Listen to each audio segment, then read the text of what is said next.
நாம் ஒரு வசனத்தை வாசிப்போம். அப்போஸ்தலர் 1ஆம் அதிகாரம் 8ஆம் வசனம்.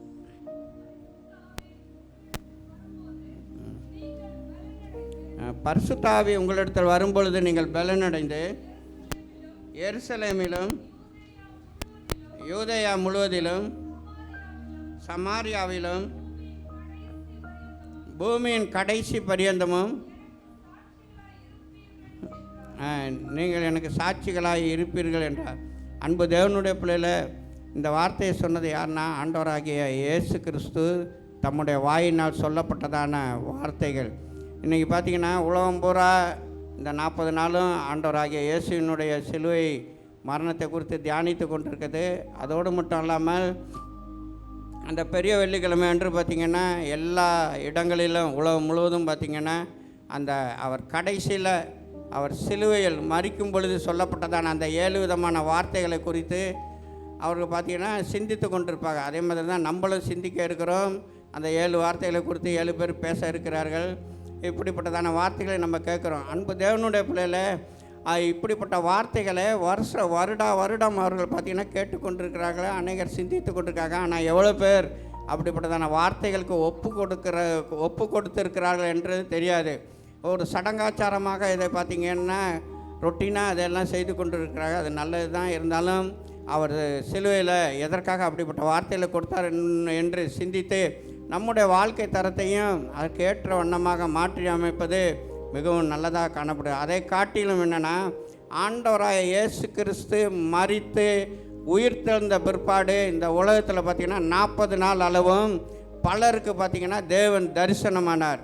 அது பலருக்கு தரிசனமானதோடு மட்டும் இல்லாமல் அப்போஸ்தலருக்கும் பார்த்திங்கன்னா அவர் என்னென்னா தரிசனமானார். அவர் தரிசனமாகி மறுபடியுமாக அவர் பரமேறுவதற்கு முன்பாக சொல்லப்பட்டதான கடைசி வார்த்தை தான் இந்த வார்த்தை.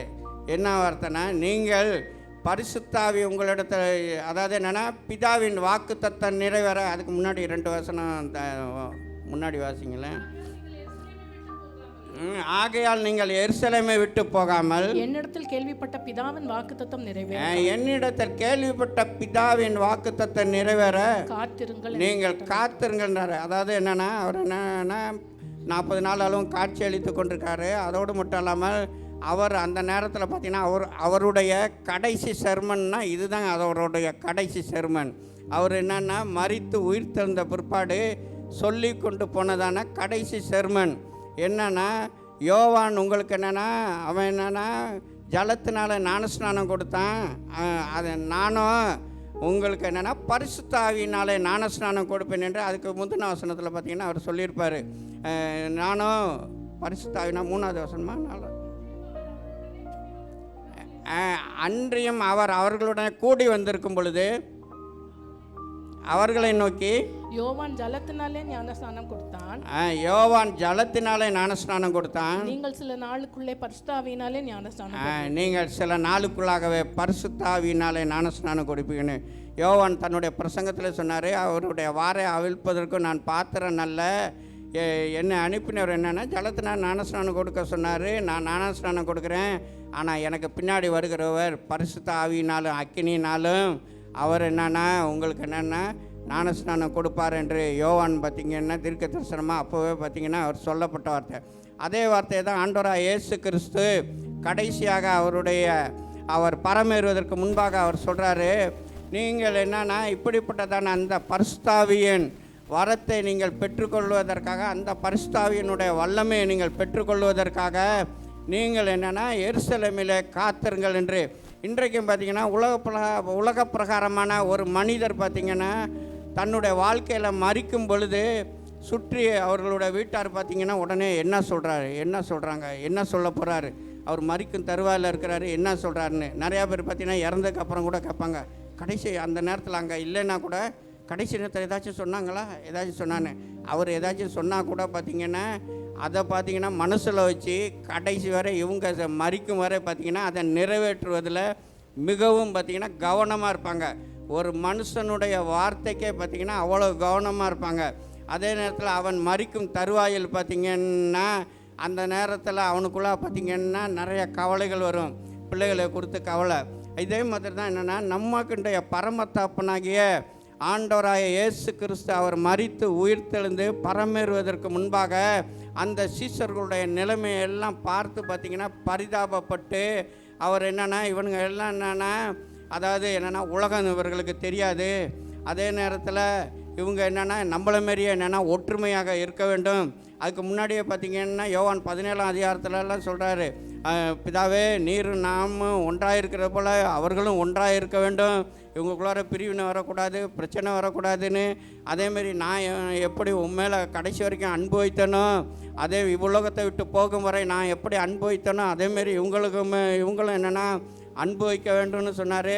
அதே நேரத்தில் பார்த்திங்கன்னா அந்த சீசர்கள் மேலே உள்ள ஆண்டவர் பாருங்கள், சீசர்கள் மேல் மாத்திரமல்ல உங்கள் மேலேயும் என் மேலேயும் அப்படிப்பட்ட கர்சனை உடைய ஒரு தேவன். அவர் என்ன சொன்னார், இவங்களெல்லாம் நான் உங்களெல்லாம் திக்கற்றவர்களாக நான் விடமாட்டேன், நான் போவேன், போயிட்டு வேற ஒரு தேற்றவாளனை உங்களுக்காக வேண்டி அனுப்புவேன், அதனால் வேண்டி நீங்கள் பயப்படாதீங்க, நீங்கள் கலங்காதீங்க, பிதாவின் வாக்குத்தத்தை நிறைவேறுவதற்கு நீங்கள் எருசலேமில் காத்திருங்கள் என்று சொன்னார். காத்திருங்கள் என்று சொன்னதோடு மட்டும் இல்லாமல் அவங்க பாருங்கள் அந்த சீசருடைய நிலைமையை பார்த்து அவர் இப்படிப்பட்டதான காரியங்களை எல்லாம் அவர்களுக்கு பார்த்திங்கன்னா சொல்லி கொண்டு போனார். நம்முடைய தேவன் பார்த்திங்கன்னா எவ்வளோ அன்புள்ள தேவன். இன்றைக்கும் பார்த்திங்கன்னா ஏன்னா தம்முடைய சீசர்கள் என்னென்னா உலகம் என்ன என்பது தெரியாது, உலகத்தில் எப்படிப்பட்ட உபத்திரவத்துக்குள்ளாக இவங்க போகிறாங்க என்பதெல்லாம் பார்த்திங்கன்னா ஆண்டவராக இயேசு கிறிஸ்துவுக்கு நன்றாக தெரியும். என்னென்ன காரியத்தை சந்திக்க போகிறாங்க, எப்படி இருப்பாள்னு.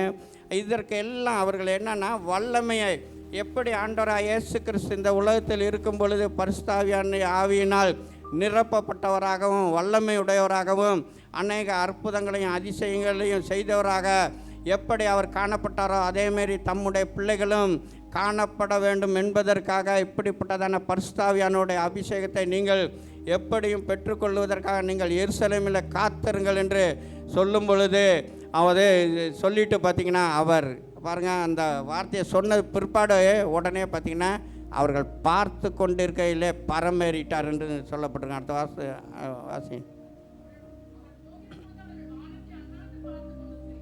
அவர்கள் போகிற பொழுது அவர்கள் வானத்தை அண்ணாந்து பார்த்து கொண்டிருக்கும் பொழுது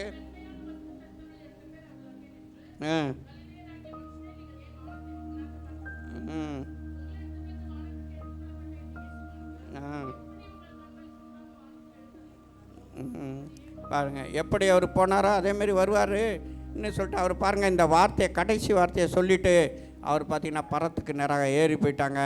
அவர் சொன்னதான அந்த பிதாவின் வாக்குத்தத்தை நிறைவேறுவதற்காக அவங்க பார்த்திங்கன்னா எருசலேமில் அடுத்த அப்போஸ்தலரில் 2ஆம் அதிகாரத்தில் பார்த்திங்கன்னா அதை குறித்து அடுத்த பகுதியிலேயே சொல்லப்பட்டிருக்கும். அவங்க காத்து இருந்து பார்த்திங்கன்னா 120 பேர் கூடியிருந்ததான அந்த இடத்துல அந்த பரிசுத்த ஆவியானவருடைய அபிஷேகம் பொழியப்பட்டது என்று பார்க்கலாம். அன்பு தேவனுடைய பிள்ளைய இன்றைக்கி பார்த்திங்கன்னா எத்தனையோ வார்த்தைக்கு நம்ம கீழ்ப்படுகிறோம். ஆனால் ஆண்டவராகிய சொன்னதான இந்த பிதாவின் வாக்குத்தத்தத்துக்கு நிறைவேறுவதற்கு நம்ம முற்றிலுமாக நம்மை ஒப்பு கொடுக்குறோமா? அப்படிப்பட்டதான அந்த பிதாவின் வாக்குத்தத்தம் இந்த பரிசுத்தாவியானவருடைய அபிஷேகம் பெற்றவர்களாக நாம் காணப்படுகிறோமா என்பதை இந்த காலவேளையில் நாம் சிந்திக்கிறவர்களாக காணப்பட வேண்டும்.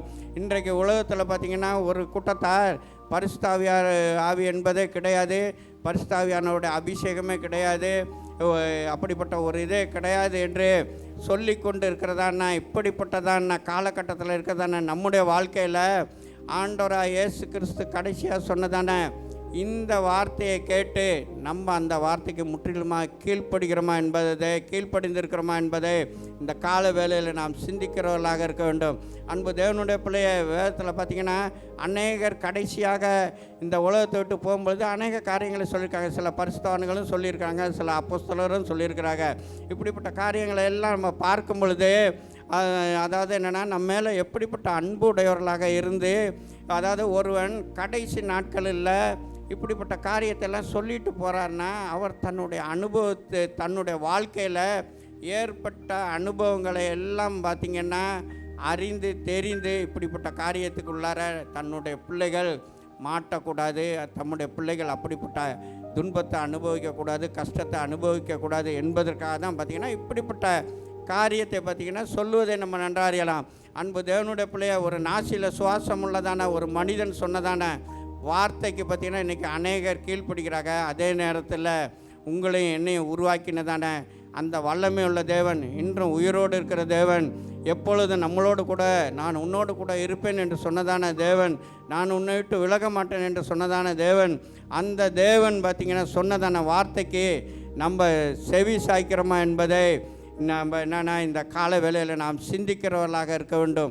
அன்பு தேவனுடைய பிள்ளைய, நம்முடைய வாழ்க்கையில் தேவன் ஏன் இப்படிப்பட்டதான பரிசுத்த ஆவியானவருடைய அபிஷேகத்தை நீங்கள் பெற்றுக்கொள்ளுங்கள் என்று ஏன் தேவன் இப்படிப்பட்ட வார்த்தையை தேவன் சொன்னான்னா, நான் பிதாவை வேண்டிக் கொள்ளுவேன். யோவான் 14 அதிகாரம் 14-16. நான் பிதாவை வேண்டிக் கொள்வேன், அப்பொழுது என்றென்றைக்கும் உங்களுடனே கூட இருக்கும்படிக்கு சத்திய ஆவியாகிய வேறொரு தேற்றவாளனே, நான் போகிறேன், நான் இப்போ என்னென்னா பிதாட்ட வேண்டிக்கிட்டேன், அதனால் அவர் என்றென்றைக்கும், அதாவது நான் உங்களை விட்டு பிரிய போகிறேன், ஆனால் உங்களோடு கூட இருக்கத்தக்கதான வகையில் என்றென்றைக்கு இருக்கத்தக்கதான சத்திய ஆவியாகிய வேறொரு தேற்றவாளனை நான் உங்களுக்கு அனுப்புவேன் என்று சொல்லி பார்த்திங்கன்னா அவர் என்னென்னா சொன்னார். அதேமாரி பார்த்திங்கன்னா அந்த சத்திய ஆவியாகிய தேற்றவாளன் இப்பொழுதும் பார்த்திங்கன்னா எப்பொழுதும் நம்மளோடு கூட இருக்கிற அந்த பரிசுத்த ஆவியானவர் நம்மளோடு கூட இருந்து கொண்டு இருக்கிறாரா? அவருக்கு பேரே பார்த்திங்கன்னா பரிசுத்த ஆவியானவர். அவர் அசுத்தம் நிறைந்த இடத்துல இருக்க போவதில்லை. அதே அந்த பரிசுத்த ஆவியானவர் குறித்து பார்த்திங்கன்னா வேதத்தில் அநேக காரியங்களை சொல்லப்பட்டிருக்கு. அவர் என்னென்னா அவரை குறித்து தேற்றரவாளன் என்று சொல்லப்பட்டிருக்குது, துணையாளர் என்று சொல்லப்பட்டிருக்குது, அதேமாரி ரெட்டிப்பான நன்மையை தரக்கூடிய ஆவியானவர் என்று சொல்லப்பட்டிருக்குது. இப்படிப்பட்டதான அவருக்கு பார்த்திங்கன்னா அநேக பெயர்கள் கொடுக்கப்பட்டது. ஏன்னா அப்படிப்பட்டதான சுபாவம் உடையவர் அந்த பரிசுத்த ஆவியானவர். அப்படிப்பட்டதான ஆவியின் அபிஷேகத்தை பெறுவதற்கு நாம் வாஞ்ச உள்ளவர்களாக காணப்படுகிறோமா? இன்றைக்கி அன்னையருடைய வாழ்க்கையில் அந்த சீசர்கள் பாருங்கள், ஆண்டவராகிய இயேசு கிறிஸ்து மரித்த பிற்பாடு அவ்வளோதான், நம்முடைய வாழ்க்கை பிரச்சனை எல்லாம் முடிஞ்சு போச்சு, ஒன்றுமே இல்லை என்று சொல்லி அவர்கள் எல்லாம் பூட்டின அறைக்குள் இருக்கும் பொழுது, அப்போ பூட்டிய அறைக்குள் அவர்கள் என்னென்னா காத்து கொண்டு இருக்கும் பொழுது அந்த 120 பேர் கூடியிருந்ததான இடத்துல தேவன் பார்த்திங்கன்னா பலத்த காற்று வீசுவது போல் அந்த பரிசுத்த ஆவியானவர் இறங்கினார் என்று பார்க்கிறோம். அப்போஸ்தலர் 2 அதிகாரத்தில் அதை குறித்து சொல்லப்பட்ட அந்த ஆவியானவர், அன்று இறங்கின ஆவியானவரை இன்றும் தம்முடைய பிள்ளைகளோடு கூட பார்த்திங்கன்னா அவர் வாசம் செய்து கொண்டிருக்கிறார். அன்பு தேவனுடைய பிள்ளைய, இந்த வாக்குத்தத்தம் என்னைக்காவது நமக்குள்ள நிறைவேற வேண்டும் என்று நம்ம வாஞ்சித்திருக்கிறோமா? இந்த பரிசுத்த ஆவியானவரை பார்த்திங்கன்னா கேட்கிற யாவருக்கும் பார்த்திங்கன்னா அவர் கொடுக்கிற தேவனாக இருக்கிறார். அதுதான் அவர் லூக்கா 11 அதிகாரம் 9ஆம் வசனத்துலேருந்து 13ஆம் வசனம் வரைக்கும் பாருங்க. அந்த பரிசுத்த ஆவியானவரை குறித்து சொல்லி கொண்டு வரும்பொழுது அவர் சொல்கிறார், உங்களுக்கு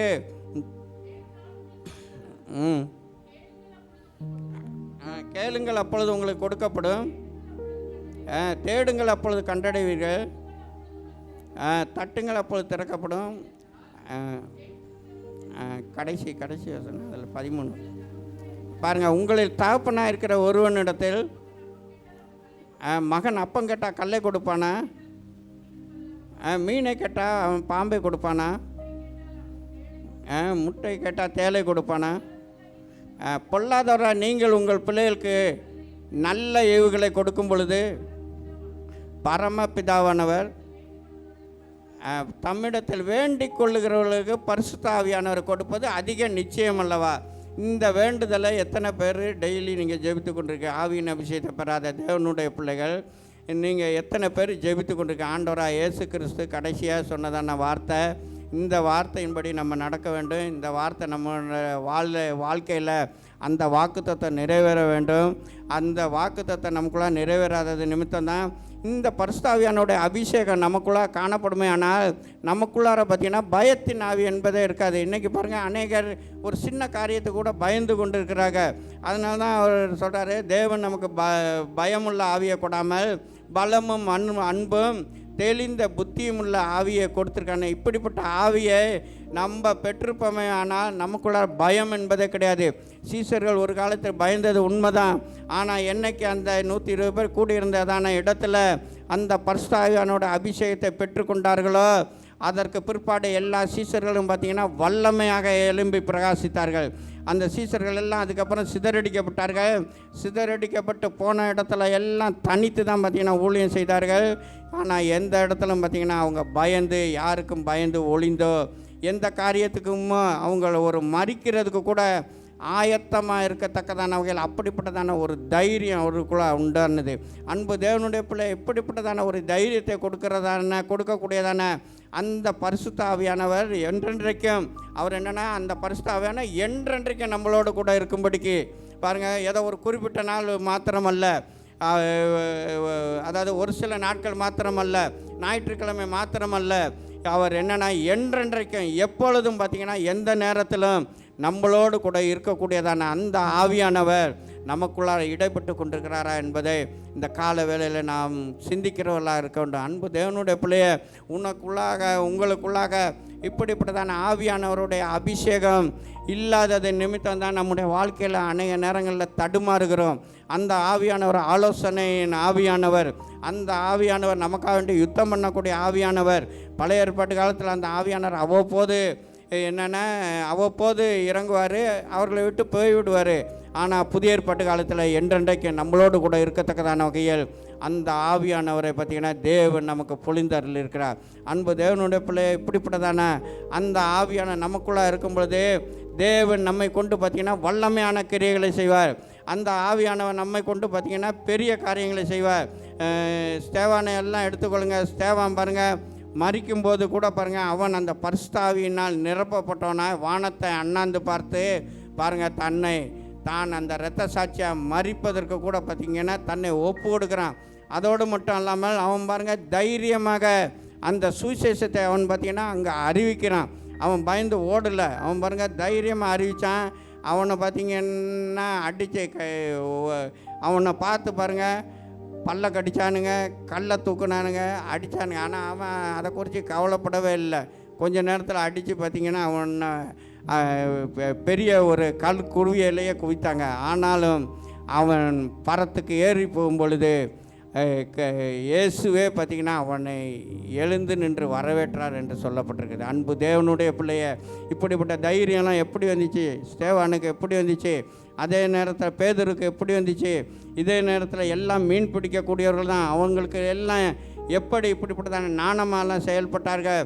அவங்க பேசுகிறதான நாணத்தை மற்றவர்கள் பார்க்கும்போது இவங்க எல்லாம் என்னென்னா மீன்பிடி தொழில் பண்ணினவர்களாச்சே, இவங்களுக்கு இந்த நாணம் எங்கேருந்து வந்துச்சுன்னு ஆண்டவராய் இயேசு கிறிஸ்துவை கூட பார்த்திங்கன்னா கேட்டாங்க.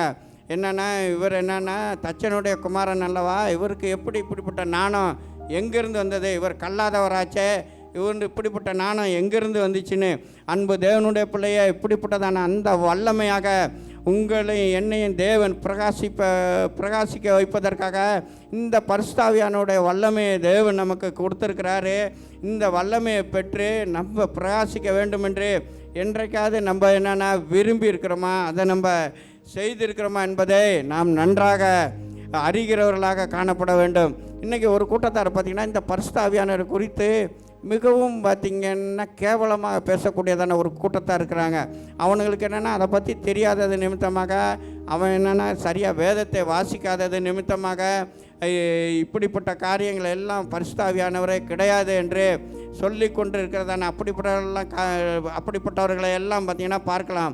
ஆனால் ஆண்டவராக இயேசு கிறிஸ்து சொன்னார், என்னென்னா எந்த பாவமும் மன்னிக்கப்படும், ஆனாலும் பரிசுத்தாவியானவருக்கு விரோதமாக ஒருத்தன் தேவதூஷணம் சொன்னான்னா அது இம்மையிலும் மன்னிக்கப்படாது, மறுமையிலும் மன்னிக்கப்படாது என்று ஆண்டவராக இயேசு கிறிஸ்து சொன்னார். ஆண்டவராக இயேசு கிறிஸ்து இப்படிப்பட்டதான பரிசுத்தாவியானுடைய அபிஷேகத்தை பார்த்திங்கன்னா அவர் பெற்றோர்களாக காணப்பட்டார். அவர் பாருங்கள், அவர் பிறப்பில் பாருங்கள், அவர் இயேசு கிறிஸ்து லூக்கா 1:35 இயேசு கிறிஸ்து பிறந்தது பரிசுத்தாவியானவரால் பிறந்தார்.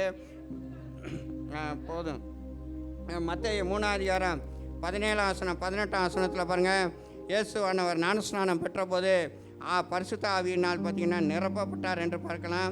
மத்தேயு 4:1 பாருங்கள், அவர் ஆவியானவரால் பார்த்திங்கன்னா சோதிக்கப்படுவதற்காக வேண்டி பார்த்திங்கன்னா வனாந்தரத்துக்கு உபவாச ஜபத்துக்கு பார்த்திங்கன்னா அவர் என்னென்னா நடத்தப்பட்டார் என்ற காரியத்தை பார்க்கலாம். யோவான் 3:34 பாருங்கள், அவர் பிரசங்கம் பண்ணும்போதெல்லாம் ஆவியானவர் கொடுத்த வார்த்தைகளை அவர் பேசினார் என்று பார்க்கலாம். லூக்கா 4:18 பார்க்கும் பொழுது அவர் என்னென்னா ஓய்வு நாள் ஆராதனையில் ஆவியில் நிரம்பினார் என்று பார்க்கலாம். அப்போஸ்தலர் 10:38 பாருங்கள், பிசாசை துரத்தும் போதெல்லாம் பரிசுத்த ஆவியினால் தேவன் பார்த்திங்கன்னா பிசாசை துரத்தினார். இப்படி துரத்தினார் என்று பார்க்கலாம். அதேமாரி பாருங்கள், தான் பாடுபட்ட பொழுது கூட பாருங்கள் பரிசுத்த ஆவியானவர் பார்த்திங்கன்னா அவரை வந்து பலப்படுத்தினார். அதை குறித்து சொல்லப்பட்டிருக்கும். அந்த கெத்செமனே தோட்டத்தில் பாருங்கள் ஒரு தூதன் வந்து அவரை பலப்படுத்தினார் என்று சொல்லப்பட்டிருக்கும். அன்பு தேவனுடைய பிள்ளைய அது எல்லாம் என்னென்னா அந்த பரிசுத்த ஆவியானவர் கடைசியாக பார்த்திங்கன்னா ரோமர் 8:11 ஆண்டவராக இயேசு கிறிஸ்து உயிர் தெழுந்த பொழுது பார்த்திங்கன்னா பரிசுத்த ஆவியானவருடைய பரிசுத்த ஆவியானவருடைய அந்த பலத்தினால தான் பார்த்திங்கன்னா அவர் உயிர்ப்பிக்கப்பட்டார். அதை தான் அவர் ரோமர் 8:11 அவர் சொல்கிறார், கிறிஸ்துவை மருத்துவரிலிருந்து எழுப்பினருடைய ஆவி உங்களில் வாசமாக இருந்தால் கிறிஸ்துவை மருத்துவரிலிருந்து எழுப்பினவர் சாவுக்கு எதுவாகிய உங்கள் சரீரத்தையும் உயிர்ப்பிப்பார். அன்பு தேவனுடைய பிள்ளைய, இதிலேருந்து நம்ம ரகசிய வரிகளை நாம் எடுத்துக்கொள்ளப்பட வேண்டுமானால், நம்முடைய சாவுக்கு எதுவாகிய இந்த சரீரம் அப்போ மறுரூபப்பட வேண்டுமானால், நம்முடைய வாழ்க்கையில் பார்த்திங்கன்னா இந்த பரிசுத்த ஆவியானவருடைய அபிஷேகம் காணப்பட்டால் மாத்திரமே தான் பார்த்திங்கன்னா ஒரு நிமிஷத்தில் ஒரு இமை பொழுதில் நாம் எல்லாரும் மறுரூபமாக்கப்படுவோம் என்பதை நாம் நன்றாக அறிகிறவர்களாக காணப்பட வேண்டும். இப்படிப்பட்ட அந்த பரிசுத்த ஆவியானவர் நம்முடைய வாழ்க்கையில் மிகவும் முக்கியமாக இருக்கும் பொழுது நாம் ஏன் அந்த பரிசுத்த ஆவியானவரை குறித்து நாம் ஏன் சிந்திப்பது கிடையாது? அந்த பரிசுத்த ஆவியானவர் எனக்குள்ளே வர வேண்டும், என்னை கொண்டு அந்த பரிசுத்த ஆவியானவருடைய வல்லமை நான் என்னை கொண்டு தேவன் எடுத்து பிரயோஜனப்படுத்த வேண்டும் என்று நாம் என்றைக்காவது நாம் விரும்பினது உண்டா என்பதை இந்த கால வேளையில் நாம் சிந்திக்கிறவர்களாக காணப்பட வேண்டும். அன்பு தேவனுடைய பிள்ளைய, இந்த பரிசுத்த ஆவியானவர் நமக்குள்ளாக காணப்படும் பொழுது பார்த்திங்கன்னா இந்த பரிசுத்த ஆவியானவர் வியாதியை கூட பார்த்திங்கன்னா சுகமாக்கக்கூடியவர். இன்றைக்கி அவர் பிசாசை மாத்திரம் துரத்தக்கூடியவர் அல்ல, அவர் பார்த்திங்கன்னா இந்த வியாதியையும் சுகமாக்கக்கூடியவர். அதை குறித்து பார்த்திங்கன்னா அப்போஸ்தலனாகிய பவுலினுடைய வாழ்க்கையில் பார்க்கலாம். அதாவது அப்போஸ்தலனாகிய பவுல் பார்த்திங்கன்னா 9:18 17 பார்க்கலாம் நம்ம. அப்போ பார்த்திங்கன்னா அப்போஸ்தலனாகிய பவுல் தமஸ்குவுக்கு போய் சீசர்களை எல்லாம் பார்த்திங்கன்னா பிடிச்சி கொண்டு வந்து அவர்களை கொடுமைப்படுத்துவதற்காக ஏற்கனவே அவன் சபையை துன்பப்படுத்தி கொண்டு இருந்தான். அதே நேரத்தில் அவன் தமஸ்குவுக்கு போய் அங்குள்ள சீசர்களையும் பிடித்து கொண்டு வந்து இப்படிப்பட்ட காரியத்தை செய்ய வேண்டும் என்று நினைக்கையில் அந்த நேரத்தில் நினைத்து அவன் போய் கொண்டு இருக்கும் பொழுது ஆண்டவராய இயேசு கிறிஸ்து பார்த்திங்கன்னா அந்த அப்போஸ்தலனாகிய பவுலை பிடிக்கிறாரு. என்னென்னா சடுதியில் பார்த்திங்கன்னா வானத்திலேருந்து ஒரு ஒளி அவன் மேலே அடிக்குது. அடித்த உடனே பார்த்திங்கன்னா அவன் கீழே விழுகிறான். விழுந்த பிற்பாடு அவன் எழுந்து பார்த்திங்கன்னா அவன் பார்க்குறான். எழுந்து பார்த்தா ஒருத்தரையும் காணோம். அதே நேரத்தில் பார்த்திங்கன்னா அவனுக்கும் பார்த்திங்கன்னா கண்ணு தெரியாமல் ஆகிவிடுகிறது. அந்த பவுல் பாருங்கள் தன்னுடைய பலத்தினால் எந்த காரியத்தையுமே சாதிக்க முடியும், எதனால் என்னால் செய்ய முடியும் என்று அவன் அப்படிப்பட்ட ஒரு நம்பிக்கை கொண்டதான பவுலை சவுல் என்றதான அந்த அவனை பார்த்திங்கன்னா தேவன் எப்படி பிடித்தார் என்று பார்க்குறோம். அன்பு தேவனுடைய பிள்ளைய, தேவனுக்கு முன்பாக தன்னை உண்டாக்கினவருக்கு முன்பாக தன்னை மேன்மைப்படுத்த முடியாது. சிலர் பாருங்கள், என்ன ஆண்டவர் அப்படி பண்ணிடுவாரா இப்படி பண்ணிடுவாரா முடியுமான்னு. உன்னை உண்டாக்கின வஸ்தை அவர் தான், அவரை உன்னை எப்படினாலுமே ஆக்க முடியும் என்பதை இன்றைக்கு அநேகர் உணராமல் தன்னுடைய பார்த்திங்கன்னா பலத்தினால் எதையுமே சாதிச்சிடலாம், எதையுமே பார்த்துடலாம், எந்த காரியத்தையுமே நிறைவேற்றி விடலாம் என்று அநேகர் நினைத்து கொண்டிருக்கிறாங்க. ஆனாலும் பாருங்கள், அப்படி நினைத்ததான இந்த சவுலை பார்த்திங்கன்னா தேவன் அந்த இடத்துல பிடித்து அவன் பாருங்கள் விழுந்துட்டான். உடனே பார்த்திங்கன்னா கண்ணு தெரியாமல் இருக்கிறான். அப்போதைக்கு பார்த்திங்கன்னா அன்னனியா என்கிறதான ஒருத்தன்ட்ட ஆண்டவர் பேசுகிறாரு, இடைபெறாரு. அங்கே அந்த பரிசுத்த ஆவியானவர் அங்கே இடப்பட்டு என்ன பண்ணுறாரு, இதுமாரி தமஸ்கு என்கிறதான நேர்த்தெருவில் இதுமாரி பவுல் என்றதான சவுல் என்றதான ஒரு வாலிபன் இதுமாரி இருந்துக்கிட்டு இருக்கான். அவனுக்கு கண்ணு தெரில, நீ அவன் மேலே போய் என்னென்னா கையை வச்சு ஜெபம் பண்ணுன்றப்போ அப்போ தான் பார்த்திங்கன்னா அந்த 17 வசனம் வாசிங்களேன். 17 வசனத்தில் பாருங்கள், அவர் சொல்கிறாரு, அப்பொழுது அனனியா போய் வீட்டுக்குள் பிரவேசித்து அவன் மேல் கையை வைத்து, சகோதரனாகிய சவுலே, வந்த வழியில் உனக்கு தரிசனமான இயேசுவாகிய கர்த்தர் நீர் பார்வை அடையும் படிக்கும், நீ பார்வை அடையும் படிக்கும், பரிசுத்தாவியினால் நிரப்பப்படும் படிக்கும் என்னை அனுப்பினார் என்று சொல்லி அவன் மேலே கையை வச்சு அவன் பாருங்கள் ஜெபம் பண்ணுறான். அந்த நேரத்தில் பார்த்திங்கன்னா அவனுடைய கண்களிலிருந்து மீன் செதில்கள் போன்றவைகள் விழுகிறது. அவன் பாருங்க பார்வை அடைக்கிறான். அன்பு தேவனுடைய பிள்ளையை அவன் பாருங்க பரிசுத்தாவியினால் நிரப்பப்பட்ட பிற்பாடு பார்த்திங்கன்னா அப்படிப்பட்டதான தெய்வீக சுகம் அவனுக்கு பார்த்திங்கன்னா கிடைக்கிறது. அன்பு தேவனுடைய பிள்ளையை தேவன் பார்த்திங்கன்னா அந்த பரிசுத்தாவியான நமக்குள்ளாக இடைப்படும் பொழுது அவர் என்னென்னா அந்த பரிசுத்தாவியானவருக்கு உயிர்ப்பிக்கிற ஆவியானவர். அவர் பாருங்கள் ஆண்டவராக இயேசு கிறிஸ்துவை, மரித்த இயேசுவை அவர் பார்த்திங்கன்னா உயிர்ப்பித்த அந்த பரிசுத்தாவியானுடைய அபிஷேகத்தினா அப்போ தான் உயிர்ப்பித்த. அதுதான் ரோமர் 8:11 இப்படிப்பட்டதான அந்த ஆவியானவர் பார்த்திங்கன்னா மரித்த நிலைமையில் இருக்கிறதான எப்படிப்பட்டதான வியாதியை அவர் குணமாக்க வல்லமை உள்ள தேவனாக இருக்கிறார். நம்ம என்னென்னா அந்த பரிசுத்தாவியானுடைய அபிஷேகத்தை நம்ம விரும்பி பெற்றுக்கொள்ளுகிறவர்களாக இருக்கட்டும். இன்றைக்கி அநேகர் என்னென்னா அதை விரும்புவதும் கிடையாது, அதை என்னென்னா நம்புவதும் கிடையாது. இப்படிப்பட்ட நிலைமையில் இருந்தால் தேவன் எப்படியா உங்களுக்காக வேண்டி பார்த்திங்கன்னா கிரியை செய்ய முடியும்? எந்த விதத்தில் பார்த்திங்கன்னா அவர் கிரியை செய்ய முடியாது. பரிசுத்தாவியானவர் பார்த்திங்கன்னா அநேக காரியத்தில் நம்மளோடு இடைப்பட்டு கிரியை செய்யக்கூடிய வல்லமை உடையவர். ஆனால் இந்த இடத்துல பாருங்கள் அவர் என்னென்னா சுகப்படுத்துவதிலும் பார்த்திங்கன்னா அந்த பரிசுத்தாவியானவர் அங்கே கிரியை செய்வதே நன்றாக அறியலாம். இங்கே ஒரு காரியத்தை நம்ம நன்றாக அறியலாம். இந்த அனனியா என்பவன் பார்த்திங்கன்னா ஒரு அப்போஸ்தலனோ ஒரு தீர்க்கதரிசியோ யாருமே கிடையாது. அவன் பாருங்கள்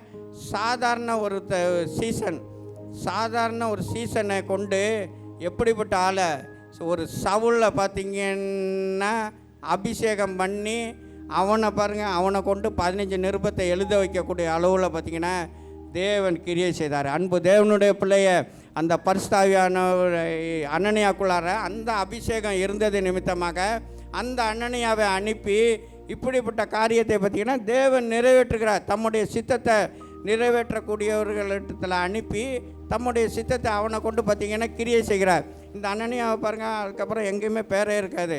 இந்த அனனியா பாருங்கள் ஒரு சாதாரண மனிதன், சாதாரண ஒரு சீசன். அன்பு தேவனுடைய பிள்ளைய அப்படிப்பட்ட ஒரு அந்த காலத்தில் பேதுரு இருந்தார். எல்லா சீசனும் தான் பரிசுத்தாவியானவருடைய அபிஷேகத்தை பெற்றிருந்தாங்க, 11 சீசர்களும். அதோடு மட்டும் இல்லாமல் அந்த 120 பேர் காத்திருந்ததில் மரியாளும் பார்த்திங்கன்னா இருந்தாங்க. இன்றைக்கு பார்த்திங்கன்னா மரியாள் வணக்கம் என்று சொல்லிக் கொள்கிறார்கள். ஆனால் அந்த மரியாளுக்கே அந்த பரிசுத்தாவியானவருடைய அபிஷேகம் தேவையாக இருந்தது. அவர்களும் அந்த 120 பேர் அவர்களும் அந்த எருசலேமில் காத்திருந்து பெற்றுக்கொண்டார்கள்.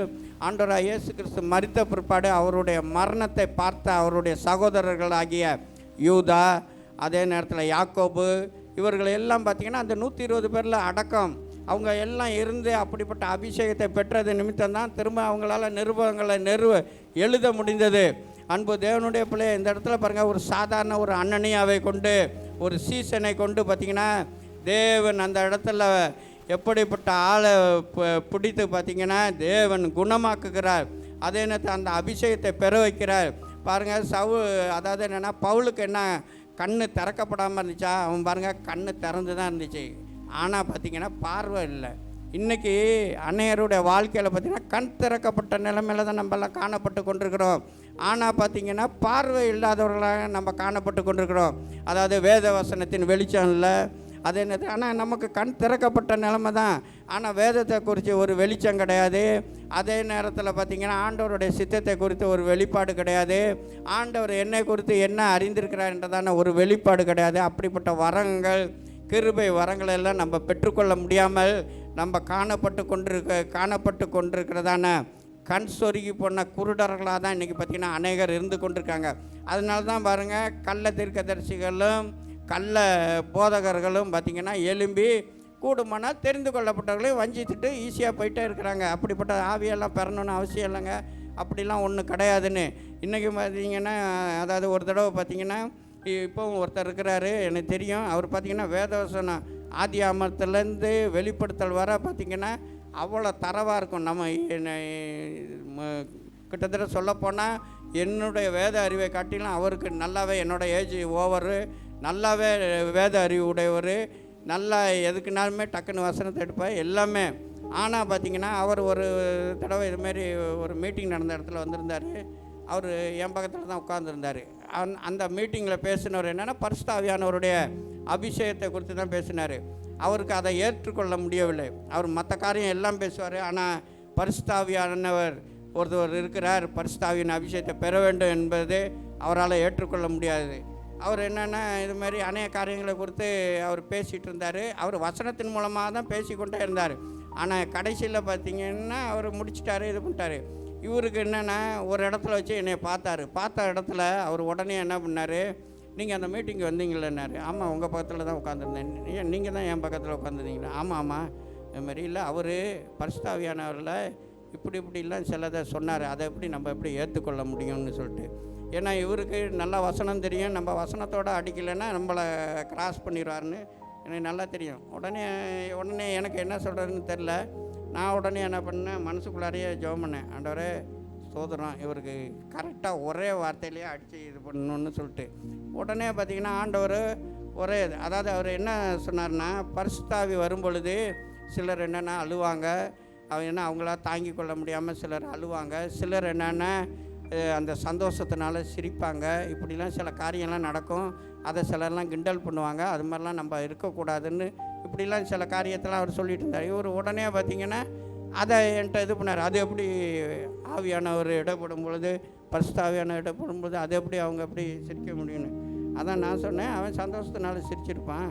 தேவனுடைய ராஜ்யம் புசிப்பும் குடிப்பும் அல்ல, அது நீதியும் சமாதானமும் பரிசுத்த ஆவியினால் உண்டாகும் சந்தோஷம்.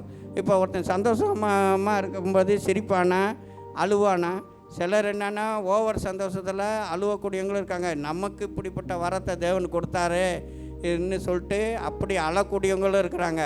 அதே நேரத்தில் சிலர் என்னென்னா ஐயோ ஆண்டவர் இப்படிப்பட்ட வரத்தை எனக்கு கொடுத்தாரேன்னு சொல்லி சந்தோஷப்பட்டு அவங்க என்னென்னா ஆவியில் என்னென்னா மகிழக்கூடியவங்க இருக்கிறாங்களேன்னு அவரால் ஒன்றுமே பேச முடியும். இப்படி வசனம் இருக்கான்னாரு. ஆமாம் வசனம் இருக்குது, இந்த இதில் போய் பாருங்கன்னு. இதுமாரி இப்படி எல்லாம் பார்த்திங்கன்னா நமக்கு இப்படி அதாவது அவர் அதுக்கப்புறமும் பார்த்திங்கன்னா ஒரு கிரிட்டிசைஸ் பண்ணி ஒரு இது வாட்ஸ்அப்பில் போட்டிருந்தார், எனக்கு கூட அனுப்பி விட்டுருந்தார். நான் இப்படிப்பட்டவர்களுக்கெலாம் நம்ம ரிப்ளை பண்ணக்கூடிய அவசியமே தேவையே இல்லை. ஏன்னா இப்படிப்பட்ட பிசாசின் ஆவிகள் நம்மளையும் பார்த்திங்கன்னா இடற பண்ணும். அவங்க எத்தனை வருஷமாக எத்தனை இதாக இருக்கலாம், ஆனாலும் பார்த்திங்கன்னா நீங்கள் ஆவியானவருடைய அபிஷேகம் உங்களுக்குள்ளார இல்லைன்னா உங்களால் வல்லமையாக பிரகாசிக்க முடியாது. நீங்கள் பேசுகிறதான பேச்சு பார்த்திங்கன்னா போய் ரீச் ஆகாது. இன்றைக்கி பாருங்கள், ஆவியானவருடைய நடத்தி போட பேசுகிற பிரசங்கத்துக்கும் வித்தியாசம் இருக்கும். அதே நேரத்தில் சொந்த பிரசங்கத்தில் சொந்த வார்த்தையில் பேசுகிற பிரசங்கத்துக்கும் வித்தியாசம் இருக்கும். அதில் பார்த்திங்கன்னா ஏகப்பட்ட கதைங்க இருக்கும், ஏகப்பட்ட கட்டுக்கதைகள். அதனால தான் அதெல்லாம் தீமோத்தேயுலாம் கண்டம்ட்டு பண்ணுறாரு. கடைசி நாட்களில் கிழவிகள் பேச்சு, கட்டுக்கதைகள் இதெல்லாம் விட்டு நீ விலகுன்னு சொல்லிவிட்டு அப்போஸ்தலனாகிய பவுல் தீமோத்தேயு தீத்துக்கெல்லாம் எழுதுகிறாரு. அந்த காலத்துலேயே அப்படிப்பட்டவங்களாம் இருந்தாங்க. இன்றைக்கும் பாருங்கள் எவ்வளோ கட்டுக்கதைகள் பிரசங்கத்தில், வேதவசனத்திலேயே எவ்வளவோ நடந்த சம்பவங்களை நம்ம உதாரணத்துக்கு எடுத்து பேசலாம். அப்படி இருக்கும் பொழுது அவர்களுடைய வாழ்க்கை எல்லாம் பார்த்திங்கன்னா இப்படி தான்.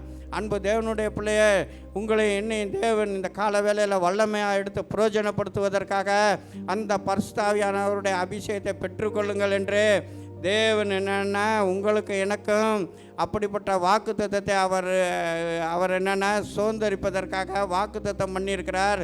அந்த வாக்குத்தத்தத்தை நாம் நிறைவேற்றுவதற்கு நாம் மிகவும் ஆயத்தமுள்ளவர்களாக காணப்படுவோம். அதே நேரத்தில் பார்த்திங்கன்னா இயேசு பார்த்திங்கன்னா அந்த பரிசுத்த ஆவியானவருடைய ஐக்கியத்தோட அவர் இருந்தது நிமித்தமாக பிசாசுகளை அவர் துரத்துகிறவராக காணப்பட்டார். மத்திய 12:28 பாருங்கள், ஆண்டவராக இயேசு கிறிஸ்து பிசாசை துரத்துன பொழுது அங்குள்ள பரிசெயர் சதிசெயர் எல்லாம் பார்த்திங்கன்னா இப்படி தான் குறை சொன்னானுங்க. என்ன சொன்னாங்கன்னா, அதாவது என்னென்னா இவர் என்னென்னா பிசாசுகளின் தலைவனாகிய பெயல்செபூலினாலே பிசாசுகளை துரத்துறாரே அல்லாமல் வேறு இல்லைன்னு. ஆனால் அவர் சொல்கிறாரு, நான் அந்த வசனத்தை வாசிங்களேன், நான் தேவனுடைய ஆவியினால பிசாசுகளை துரத்துக்கிற அப்படின்னா தேவனுடைய ராஜ்யம் உங்களிடத்து வந்திருக்குது. அன்பு தேவனுடைய பிள்ளையே, இன்றைக்கும் அநேகர் என்னென்னா பிசாசுகளை துரத்துக்கிறாருன்னா அப்படிப்பட்ட பிசாசை ஜெயம் எடுக்கக்கூடியதான வல்லமையை அந்த பரிசுத்த ஆவியானவர் நமக்கு தருகிறார். இன்னைக்கு என்னென்னா அநேகர் என்னென்னா பிசாசுனாவே பயம், செத்தவனாவே பயம், இப்படிப்பட்ட காரியத்திலெல்லாம் நம்ம காணப்பட்டோன்னா நம்ம எங்கே அவன் பிசாசை போய் ஜெயிக்கிறது, அவன் நம்மளை கீழே தள்ளி மீச்சிட்டு போயிட்டே இருப்பான். இன்றைக்கி பார்த்திங்கன்னா அநேகருடைய வாழ்க்கை அப்படி தான் காணப்பட்டு கொண்டிருக்குது. அன்பு தேவனுடைய பிள்ளைய இப்படிப்பட்டவர்களாக நீங்கள் காணப்படக்கூடாது என்பதற்காக தான் தேவன் பார்த்திங்கன்னா கடைசியாக இப்படிப்பட்ட வார்த்தைகளை அவர் சொல்லிவிட்டு அந்த பரிசுத்தாவியானவர் நமக்கு கொடுத்து போயிருக்கிறார். இப்படிப்பட்ட பரிசுத்தாவியானுடைய அபிஷேகத்தை வருகிற நாட்கள் பெறாதவர்கள் எல்லாம் பெற்றுக்கொள்வதற்காக நீங்கள் பார்த்திங்கன்னா ஆயத்தமுடையவர்களாக காணப்படுங்க. ஏசாயா 44:3 சொல்கிறாரு, தாகமுள்ளவன் மேல் தண்ணீரையும் வறண்ட நிலத்தின் மேல் நீரூற்றுகளையும் ஊற்றுவேன், என் சந்ததியின் மேல் என் ஆவியையும் என் சந்தானத்தின் மேல் என் ஆசீர்வாதத்தையும் ஊற்றுவேன். இப்படிப்பட்டதான பரிசுத்தாவியானுடைய ஆசீர்வாதத்தை நாம் பெற்றவர்களாக நாம் காணப்பட நாம் முயற்சி செய்வோம். தேவன் கடைசியாக இயேசுவானர் சொன்னதான அந்த வார்த்தை நம்ம நிறைவேறுவதற்கு நாம் அதை இருதயத்தில் பதித்தவர்களாக நம்ம அனுதினமும் அதுக்கு நம்ம செவி கொடுக்கிறவர்களாக நாம் காணப்படுவோம். இரண்டாவதாக பார்த்திங்கன்னா பேதுரு தன்னுடைய அனுபவத்தில் பார்த்திங்கன்னா கடைசியாக சொன்னதான ஒரு வார்த்தை, அது என்னென்னா 2 பேதுரு 3:18 பார்ப்போம்னா, நம்முடைய கர்த்தரும் ரட்சகருமாய் இருக்கிற இயேசு கிறிஸ்துவை அறிகிற அறிவில் வளருங்கள், அவருக்கு இப்பொழுதும் என்றென்றைக்கும் மகிமை உண்டாவதாக என்று. பாருங்கள், பேதுரு எழுதுகிறாரு, கிறிஸ்துவை அறிகிற அறிவில் வளருங்கள் என்று. அன்பு தேவனுடைய பிள்ளைய நமக்குள்ளார எப்படிப்பட்டதான அறிவு நமக்குள்ளார காணப்படுகிறதா? கிறிஸ்துக்குள்ளார ரட்சிக்கப்பட்டோம், ஞானஸ்நானம் எடுத்தோம், அபிஷேகிக்கப்பட்டோம், ஆனாலும் கிறிஸ்துக்குள் இன்னும் நாளுக்கு நாள் நம்ம வளரணும் என்றதான அப்படிப்பட்ட எண்ணம் நமக்குள்ளார காணப்படுகிறதா? அப்போஸ்தலனாகிய பேதுரு பாருங்கள் தன்னுடைய அனுபவத்தில் சொல்கிறாரு, அவர் என்னென்னா கிறிஸ்துவை அறிகிற அறிவில் இன்னும் வளருங்கள் என்று. காரணம் என்னென்னா, இந்த பேதுரு பார்த்திங்கன்னா ஆண்டவராக இயேசு கிறிஸ்துவோடு கூட இருந்தவர், அதே நேரத்தில் இயேசு கிறிஸ்துவனுடைய மரணத்தை எல்லாம் நேரடியாக பார்த்தவர், எல்லா காரியத்திலும். ஆனால் சீசர்கள்லேயே அதிகமாக திட்டு வாங்கினது, அதே நேரத்தில் அநேக இடத்துல பார்த்திங்கன்னா வெக்கப்பட்டது எல்லாமே பார்த்திங்கன்னா இந்த பேதுரு தான். பாருங்கள், ஒரு இடத்துல அப்பாலே போ சாத்தானேன்றாரு, இதுமாரி பேதுருவை நோக்கி. இல்லை உமக்கெல்லாம் பாடெல்லாம் ஏற்படக்கூடாது, நம்ம எருசலேமுக்கு போக வேண்டாம், இங்கேயே இருப்போம், இன்னொன்று அப்பாலே போ சாத்தானே. தேவனுக்கு ஏற்றவர்களை சிந்திக்காமல் மனுஷனுக்கு ஏற்றவர்களை நீ என்ன சிந்திச்சிட்ருக்கேன்னு. அதே நேரத்தில் பாருங்கள், உண்மை நான் மறுதளிக்க மாட்டேன், உமக்காக வேண்டி நான் உயிரையும் கொடுப்பேன், நான் எல்லாமே பண்ணுவேன்னு சொன்னார். அடுத்த ஒரு சில மணி நேரத்திலேயே ஒரு வேலைக்காரிக்கு முன்னாடி பார்த்திங்கன்னா மறுதளித்ததோடு மட்டும் இல்லாமல் என்னென்னா சபிக்கவும் சத்தியம் பண்ணவும் பார்த்திங்கன்னா தொடங்கினார். இப்படிப்பட்ட அனுபவத்தில் காணப்பட்ட பேதுரு. அதோடு மட்டும் இல்லாமல் பார்த்திங்கன்னா பேதுருன்னாவே பார்த்திங்கன்னா பேதுருன்னு அர்த்தம்னா கல். இப்படிப்பட்டதான அநேக காரியங்களில் பார்த்திங்கன்னா பேதுரு பார்த்திங்கன்னா விழுந்து எழுந்திருக்க அனுபவத்தில் காணப்பட்டார். ஆனால் ஆண்டவராக இயேசு கிறிஸ்து மரித்து உயிர்த்தெழுந்து பரத்துக்கு போன பிற்பாடு பார்த்திங்கன்னா அவரை அறிகிற அறிவில் பார்த்திங்கன்னா பலமாக அவர் என்னென்னா பார்த்திங்கன்னா தேறினவர்களாக காணப்பட்டார். காரணம் என்னென்னா அந்த பரிசுத்தாவியானோட அபிஷேகம் அவர் மேலே பொழிந்தது நிமித்தமாக தான். அவங்க பாருங்கள், அதுக்கப்புறம் தான் அவங்க வல்லமையாக எடுத்து புரோஜனப்பட்டாங்க. அந்த பரிசுத்தாவியானோட அபிஷேகம் பெற்ற பிற்பாடு பாருங்கள், அதே அப்போஸ்தலர் 3 போகும்பொழுது அந்த எருசலேம் தேவாலய தண்டையில் போகும்பொழுது அங்கே ஒரு சப்பானி பிச்சை கேட்டுக்கொண்டிருக்கான். வெள்ளியும் பொண்ணும் என்னிடத்தில் இல்லை, என்னிடத்தில் உள்ளதை உனக்கு தருகிறேன்னு சொல்லிட்டு ஆண்டவராக இயேசுவின் நாமத்தினால எழுந்து நடன்னு சொல்லி தூக்கி விட்றாரு. தூக்கி விட்ட நேரத்தில் பார்த்தீங்கன்னா அவன் எழுந்து நடக்கிறான். அங்கே உள்ளவங்களாம் ஆச்சரியமாக பார்க்குறாங்க, என்னடா இப்படிப்பட்ட அற்புதம்னு சொல்லிட்டு. அதுக்கப்புறம் பார்த்திங்கன்னா அப்போ பேதுரு பாருங்கள், அந்த ஆலயத்தில் இருக்கிறதான பரிசேயர் சதிசேயர் அதை ஆசாரியர் யார் எல்லாம் சிலுவையில் அடித்தானுங்களோ அவனுங்களுக்கு முன்பாக என்னென்னா இயேசுவை நீங்கள் கொலை செய்தீர்கள்னு சொல்லி அவன் பாருங்கள் தைரியமாக நின்று சொல்கிறான். அதுக்கு முன்னாடி பாருங்கள், இயேசுவை நீங்கள் தான் கொலை செஞ்சீங்க, இதுமாரி அவர் என்ன பாவம் செய்தார், அவர் ஒன்றுமே செய்யலை, அவர்கிட்ட எந்தமான குற்றமும் இல்லைன்னு சொல்லிட்டு இப்படிப்பட்ட தைரியம் எப்படி பேதுருக்கு வந்துச்சு? அந்த பரிசுத்தாவியானுடைய அபிஷேகத்தை பெற்றது நிமித்தமாக.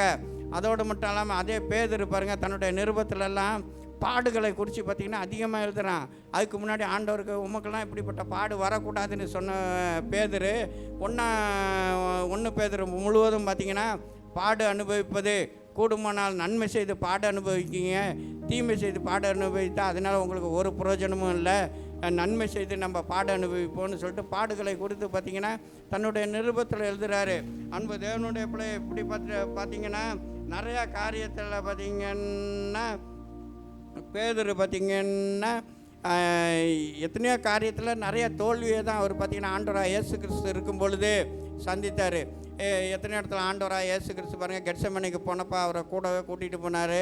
அங்கே போய் என்னென்னா நான் வருமளவும் நீங்கள் எனக்காக வேண்டி விழுத்துறது ஜெபம் பண்ணுங்கன்னு அங்கே போய் பார்த்திங்கன்னா தூங்கிட்டான். இப்படிப்பட்ட நிலவரத்தில் தான் காணப்பட்டு கொண்டு தான்.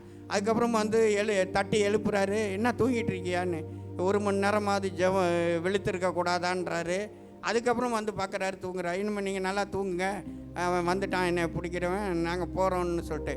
அதேமாரி பாருங்கள் ஆண்டவராக இயேசு கிறிஸ்துவை பிடித்த உடனேயே அந்த மல்குசு வலது காதரை வெட்டினோடனே ஆண்டவர் உரையில் உன்னுடைய வாழை உரையில் போடணுன்னு உடனே பார்த்திங்கன்னா அப்படியே போட்டுட்டான். அதுக்காக வேண்டி அவன் அதுக்கப்புறம் எதுவுமே பேசவும் இல்லை, ஒன்றுமே இல்லை. இப்படிப்பட்டதான அநேக காரியத்தில் பார்த்திங்கன்னா பேதுருடைய நிலைமை அப்படி தான் காணப்பட்டது.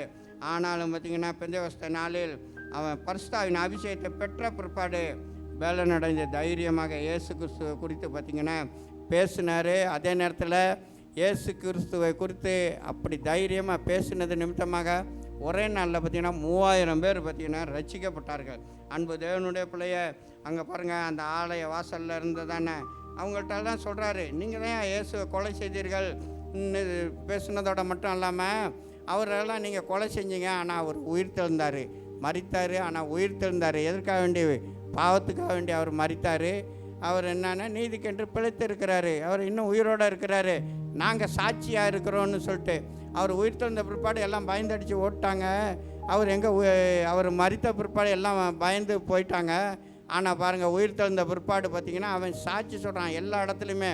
அவனுடைய நிருபத்தில் கூட பாருங்கள் ஒரு இடத்துல அவர் சொல்லுவான் அவர் மாம்சத்தில் கொலை உண்டு ஆவியில் உயிர்ப்பிக்கப்பட்டார் என்று பார்த்திங்கன்னா ஒரு இடத்துல அவர் சொல்கிற 1 பேதுரு 3:18 வாசிங்க பாருங்க. ஏனெனில் கிறிஸ்துவன் நம்மை தேவனிடத்தில் சேர்க்கும்படிக்கு அநீதியுள்ளவர்களுக்கு பதிலாக நீதியுள்ளவராக பாடுபட்டார். அவர் மாம்சத்தில் கொலையுண்டு பாருங்கள், மாம்சத்தில் கொலையுண்டு ஆவியில் உயிர்ப்பிக்கப்பட்டார். எந்த ஆவியில் உயிர்ப்பிக்கப்பட்டார்? பரிசுத்தாவியானுடைய அந்த பலத்தினால் அவர் பார்த்திங்கன்னா அந்த உயிர்ப்பிக்கப்பட்டார். அன்பு தேவனுடைய பிள்ளைய அந்த ரோமர் 8:11 ஒத்த மாதிரி பாருங்கள் கரெக்டாக இன்னும் பார்த்திங்கன்னா அநேக வசனங்கள் இருக்கும். அன்பு தேவனுடைய பிள்ளைய அதனால தான் அப்போஸ்தலனாகிய பவுல் என்ன சொல்கிறாரு, அதாவது என்னென்னா சிறு குழந்தைங்க என்னென்னா பிறந்து எப்படி சிறு வயதிலேயே பல காரியங்களை கற்றுக்கொண்டு எப்படி மடமடன்னு அதுங்க வளர்ந்து கொண்டு வருகிறதோ, அது பிறந்த நிலைமையிலே இல்லாமல் எப்படி வளர்ந்து கொண்டு வருதோ அதேமாரி என்னென்னா நீங்கள் சிறு குழந்தைங்களை போல் இல்லாமல் நீங்கள் என்னென்னா பாலை குடிக்கிறவர்களாக இல்லாமல் என்னென்னா இது பலமான ஆகாரத்தை உண்கிறவர்களாக நீங்கள் காணப்படுங்க. அதே நேரத்தில் என்னென்னா கிறிஸ்துவை அறிகிற அறிவில் நீங்கள் வளருங்கள் என்று அவர் சொல்லுவதை நம்ம நன்றாக அறியலாம். அன்பு தேவனுடைய பிள்ளைய அவர் பாருங்கள் பேதுரு ஆண்டவராகிய இயேசு கிறிஸ்து சிலுவையில் அடிக்கப்பட்ட பிற்பாடு பாருங்கள் மறுபடியுமாக அவன் மீன்பிடி தொழிலுக்கு போனார். ஆனாலும் பாருங்கள் அங்கே ஒரு மீனையுமே பிடிக்க முடியல. அதுக்கப்புறமா ஆண்டவராகிய இயேசு கிறிஸ்து அவரை சந்திக்கிறாரு. இப்படிலாம் பாருங்கள் அவருடைய வாழ்க்கை விழுந்து தான் இருந்துச்சு. ஆனால் முடிவில் பார்த்திங்கன்னா அந்த பரிசுத்தாவியானோட அபிஷேகத்தை அவர் பெற்ற பிற்பாடு அவர் சொல்கிறாரு, அதாவது என்னென்னா இயேசு கிறிஸ்துவை நீங்கள் என்னென்னா சிலுவையில் நேராக அடிச்சிங்க, என்னையை நீங்கள் என்னென்னா தலைகீழாக நீங்கள் அடிங்கன்னு சொல்லிட்டு அவ்வளோ தூரம் பார்த்திங்கன்னா இரத்த சாட்சியாக மரிப்பதற்கு பார்த்திங்கன்னா அவன் ஒப்பு கொடுத்தான். அன்பு தேவனுடைய பிள்ளைய அப்படிப்பட்டதான அவன் அப்போ கிறிஸ்துவுக்காக பாடுபட்டு மரித்ததான அந்த பேதுருனுடைய கடைசி வார்த்தை தான் என்னென்னா கிறிஸ்துவை அறிகிற அறிவில் வளருங்க. அதனுடைய மேன்மை அதனுடைய மகிமைக்கு வேறு எதுக்குமே ஒப்பிடத்தக்கவில்லை அல்ல என்பதை அவன் நன்றாக அறிந்தது நிமித்தம்தான் அவன் பாருங்கள் கிறிஸ்துவை அறிகிற அறிவில் நல்லா வளருங்கன்னு. ஒருத்தர் தன்னுடைய வாழ்க்கையில் எப்படிப்பட்ட பாதையில் கஷ்டப்பட்டாரோ, எப்படிப்பட்ட பாதையில் அவதிப்பட்டு வந்தாரோ, அப்படிப்பட்டவங்க தான் பார்த்திங்கன்னா மற்றவங்களுக்கு ஆலோசனை சொல்லுவாங்க. தம்பி, நீ இப்படிலாம் பண்ணாத, இது மாதிரிலாம் இது பண்ணனா ஃப்யூச்சரில் நல்லா இருக்க முடியாது, நான்லாம் அந்த அனுபவத்துக்கு நேராக தான் வந்தேன், இது பண்ணினேன், அதனால் இப்படிலாம் ரொம்ப ஆடாத, அப்படி இப்படின்லாம் சிலர்லாம் பாருங்கள் அப்படிப்பட்ட நிலைமையில் இருந்தவங்களாம் ஆலோசனை சொல்லுவாங்க. ஆனால் இன்னும் சிலரால் ஏற்றுக்கொள்ள முடியாது.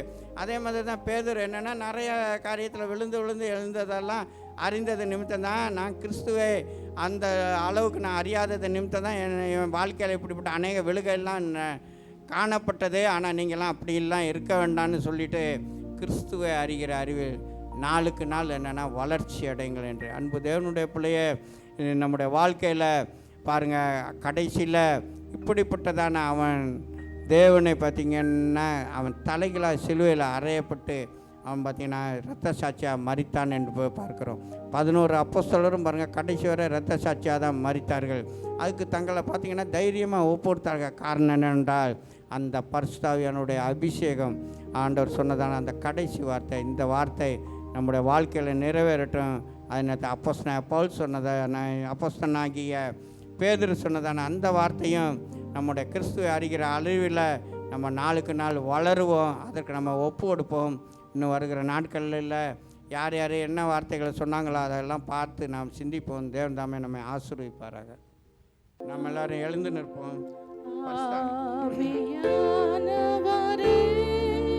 பரிசுத்த ஆவியானவருடைய அபிஷேகத்தை கொடுத்து கேள்விப்பட்டீங்க.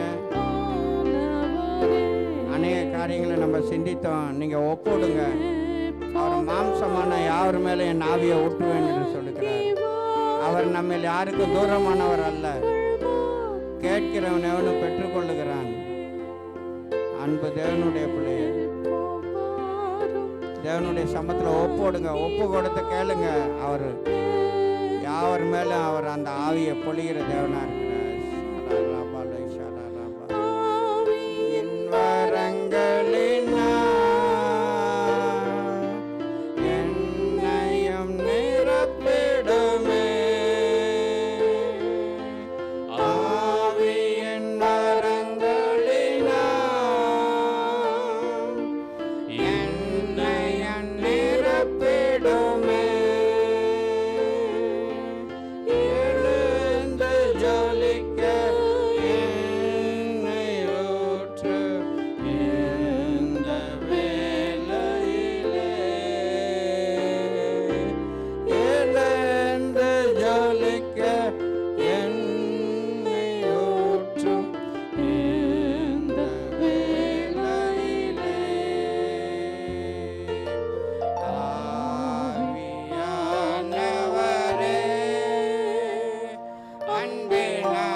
அன்பு தேவனுடைய பிள்ளைய, உன்னுடைய செத்த அவைங்களெல்லாம் உயிர்ப்பிக்க வல்லமையுடைய ஆவியானவர் ஒரு இருக்கிறார்.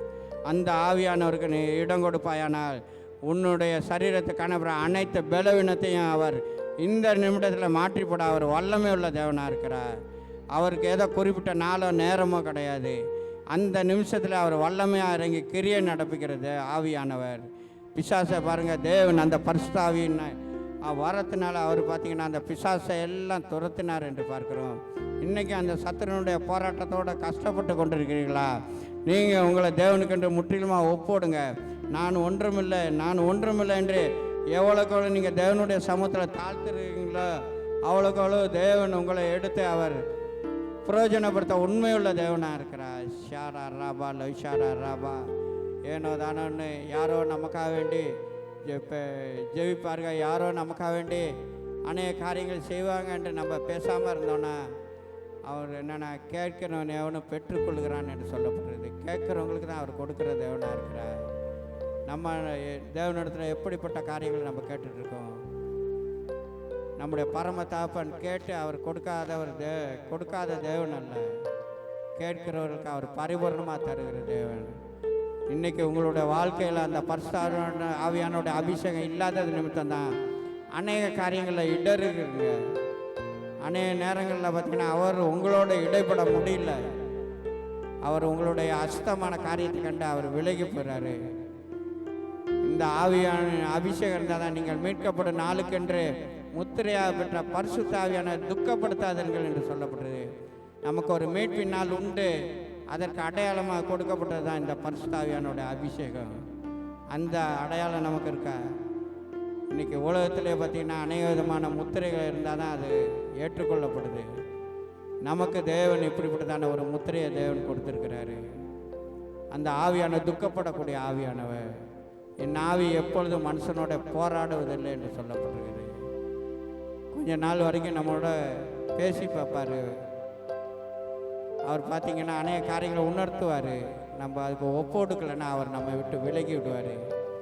சிம்சோனுக்குள்ளார அந்த பரிசுத்த ஆவியான வல்லமையாக இறங்கி கிரியை நடப்பித்தார். ஆனால் அவனுடைய நடக்கை நிமித்தம் அவனை விட்டு விலகினதை அவனை அறியாமல் காணப்பட்டான். ஆனால் மறுபடியுமாக அதே சிம்சோன் எப்போ மனம் திரும்பி அவருடைய சமூகத்தில் வந்து ஆண்டவரே ஒரு விஷயம் இறங்கும் என்று கேட்டான், மறுபடியும் அந்த ஆவியான வல்லமையாக இறங்கினார். இன்றைக்கும் என்னென்னா ஒருவேளை பெற்று அந்த பரிசுத்த ஆவியானவரை பெற்று விட்டவர்கள் அநேகர் இருப்பாங்க. அநேகருடைய வாழ்க்கையில் பாருங்கள், ஆரம்ப காலத்தில் நான்லாம் பெற்றேன், இப்போ எனக்குள்ளே காணப்படலன்னு. அன்பு தேவனுடைய பிள்ளைய மறுபடியுமா நீ ஒப்பு கொடுப்பாயானால் மறுபடியுமா தேவன் உன்னை எடுத்து பிரயோஜனப்படுத்த வல்லமே உள்ள தேவனாக இருக்கிறார். அப்படிப்பட்ட தேவன் நமக்கு இருக்கிறபடியா ஸ்தோத்திரம் செலுத்துவோம். சோரம் சோரம் சோரம் சோரம் சோரம் சோர் எங்களை நேசிக்கிற நல்ல பிதாவே, ஆண்டவரை ஆசீர்வதிக்கப்பட்டதான இந்த வேலைக்கு அவனுடைய சமூகத்தில் வருகிறோம். விசேஷமாக உம்முடைய ஆண்டவரை கடைசி வார்த்தைகளை குறித்து ஆண்டவரை சிந்திக்கத்தக்கதான கிருபையை எங்கள் ஒருவருக்கு தந்தபடியாமல் நான் தூக்கினாப்பா ஸ்தோத்தரிக்கிறோம். ஆண்டவரே, நீர் மரித்து உயிர் தெழுந்த பிற்பாடு எங்களுக்கு கொடுத்ததான இந்த வாக்குத்தத்தம் எங்கள் நிறைவேற நாங்கள் எங்களே முழுமையுமாக ஒப்பு கொடுக்கத்தக்கதான அனுபவத்தை நீர் எங்களுக்கு தாரும்படியாய் ஜெபிக்கிறோம். ஆண்டவரே, பரிசுத்த ஆவி உங்களிடத்தில் வரும்பொழுது நீங்கள் பலன் அடைந்து என்று சொல்லப்பட்ட வார்த்தையின் பிரகாரமாக பரிசுத்த ஆவி எங்களிடத்தில் இல்லைன்னா நாங்கள் பலவீனர் ஆண்டவரே, நாங்கள் பலன் இல்லாதவன் ஆண்டவரே. ஈஸியாக சத்துரு எங்களை மேற்கொண்டு விடுவான். அதற்காக எங்களுக்கு கொடுக்கப்பட்டதான இந்த பரிசுத்த ஆவியானுடைய பலனை நாங்கள் பெற்றவர்களாக எங்களுடைய வாழ்க்கை தரம் சாட்சியாக காணப்படுவதற்கு ஆவியானவர் தாமே உதவி செய்யும்படியாக ஜெபிக்கிறோம். வந்த ஒவ்வொரு ஆசிரியம், குடும்பத்தை ஆசிரியம், பிள்ளைகளை ஆசீர்வதியும். வரும் நாட்களில் இப்படிப்பட்ட ஆவியின் அபிஷேகத்தை பெறாத அவங்களுடைய பிள்ளைகளுக்கெல்லாம் அப்படிப்பட்ட ஆவியின் அபிஷேகத்தை தரும்படியாக ஜெபிக்கிறோம். ஆசீர்வதியும். எப்படி அந்த சீசர்கள் ஆண்டவரை மறுபடியும் தைரியமாக எழுந்து பிரகாசித்தார்களோ, வல்லமையாக எப்படி அவர்களை எடுத்து பிரயோஜனப்படுத்தினீரோ, அதே வண்ணமாக வருகிற நாட்களில் இங்கே காணப்படுகிற அனைவரையும் நீர் எடுத்து பிரயோஜனப்படுத்தும்படியாக ஜெபிக்கிறோம். ஆசீர்வதியும். எல்லாவற்றையும் இயேசுவின் மூலம் ஜெபங்கள் எங்கள் அருமை பிதாவே.